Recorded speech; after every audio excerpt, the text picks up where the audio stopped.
Final Fantasy XIV is a game of convenience. Stuff happens because it has to happen. Most of the time, they'll try and give some explanation or a reason for why we do stuff. For example, Heavensward happened due to us being granted shelter in Ishgard, with us being introduced to the Dragonsong War properly during a Realm Reborn's patch content. But on the other hand, we went from a general do-gooder who was there at the right place at the right time to become the Warrior of Light, to the Chosen One, and reincarnated, wacky super wizard adventurer who was part of a group of other super wizards who eventually became the main villains of the story, and also the direct protege of God, who told you that evil super wizards were trying to destroy the world. You also managed to bootstrap yourself into being the reason God was created in the first place. Dawntrail was written with the sake of convenience in mind. A foreign land, they all conveniently speak Eorzean, so you don't have to translate everything for your non-Echo friends. You're around just in time for a lizard with daddy issues to rejoin the city to the source, and you and your friends just so happen to be well-versed in issues related to rejoinings. And that's not a problem. Dawntrail is the summer vacation expansion, and you can tell they didn't want to immediately jump back into political intrigue or a nation that has its own eternal issues. Right down to the new city-state being so squeaky clean that I'd be surprised that the final days could even have happened there. Of course, this has its own issues, which I won't go into. This isn't the video for that. But what matters is that in this expansion of, don't worry about it, there's one giant glaring issue I can't look past. She's short, has cat ears on a hoodie, and was absolutely glossed over to the dismay of a lot of people, and myself included.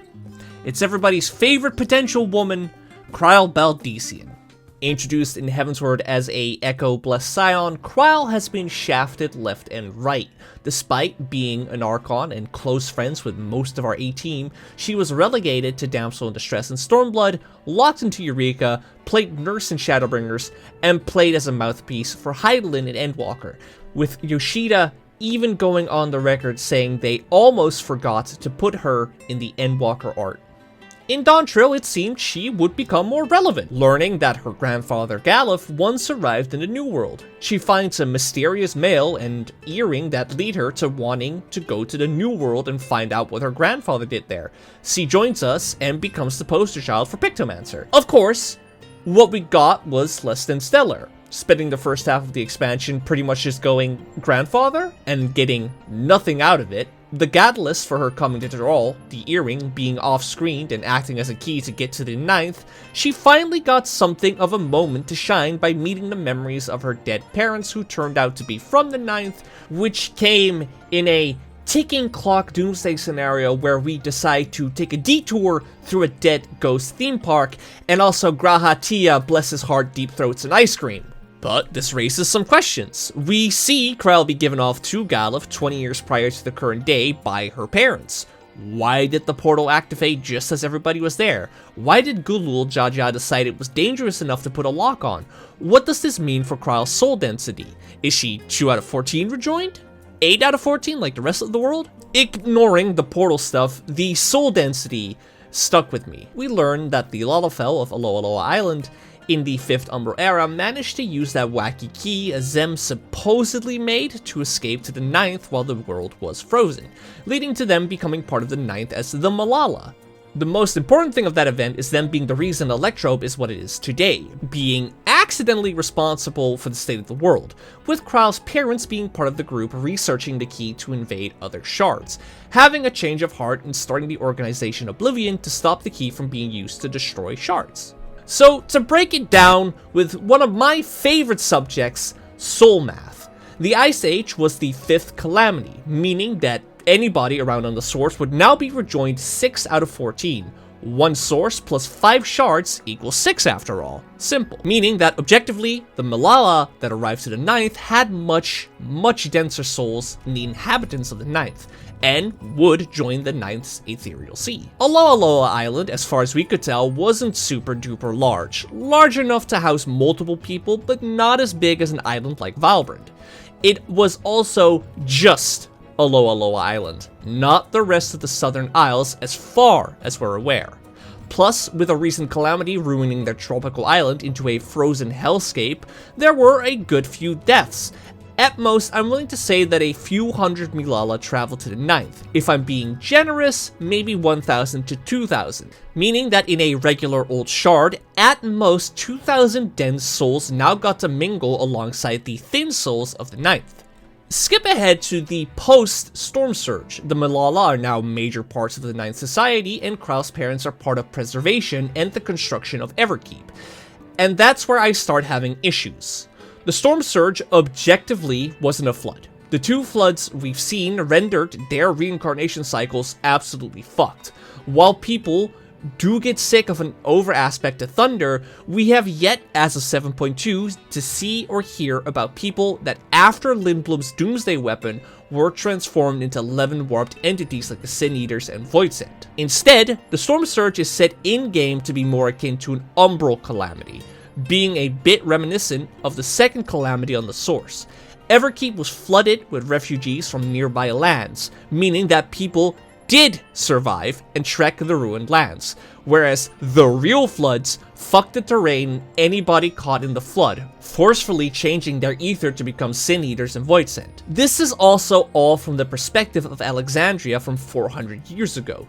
The current state of the 9th, or even the rest of that world 400 years ago and today, remain unknown. So what the hell does this have to do with Krile? A lot of preamble for a theory. Hear me out. Even with the state of a post-Doomsday Alexandria, the Ethereal Sea should have been working relatively normal before they started fucking with souls. Even with the world being all thundery, the lack of a real flood means that the Ethereal Sea in all respects should have been normal.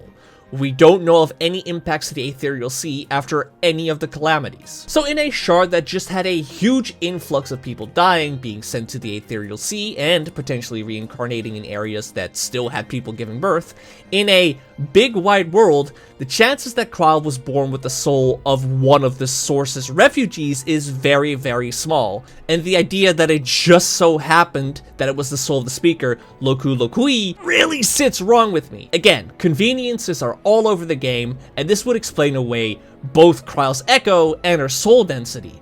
But that's where my theory comes in. Krile is a reference to Krile from FF5, the granddaughter of Krile Baldesion, an early party member and one of the Dawn Warriors. Eventually, in FF5, Krile leaves the party and Krile becomes his replacement, giving her his job points so you don't have to re-level her jobs. In 14, she too is the granddaughter of Krile, albeit adoptive. We first meet Krile after Krile used Flow on the Isle of Val to kill an Ascian by sending the island into the Ethereal Sea. It's said that the Blessing of Light is what protected Krile and brought her back out of the Ethereal Sea. So what if that wasn't the full truth? What if Krile was, in fact, a 1 out of 14 soul from the 9th, just a random schmuck, and Krile was her source counterpart? What if, when Krile flowed the Isle of Val, he met with Hydaelyn, and her knowing about Krile's upcoming role revealed to Krile the truth, and him willingly rejoining with Krile's soul so she could survive, leading Krile to being just as etherically dense as everybody else, even more so like the Warrior of Light in Graha, having a leg up on everybody else due to being rejoined with a soul from a shark that's still around. This would be a very easy way to repeat the FF5 event, but also a less meta version of giving out job points. Levels in 14 aren't canon, and just act as a gameplay mechanic, like AoE markers and text boxes. In FF5, as far as I can remember, job points were just a gameplay gimmick, and not an active thing in the world. I might be wrong on that, but in the case of FF14, a soul merging is absolutely a great way to repeat this event, and giving a 14 original spin on old concepts is something that they love to do. So instead of Krile just being a reincarnated speaker, or conveniently having a soul that was from one of the source refugees potentially decades or centuries after they came over and before Everkeep started being a thing, this way is, in my opinion, a much better way to give Krile's relationship with her grandfather a deeper meaning than him just dying off screen and acting as a catalyst for her going to Tural and that being it. But chances are she's probably just a speaker reincarnated, and what they meant with giving her a bigger focus was just making her a Pictomancer. Oh well, fun theory though.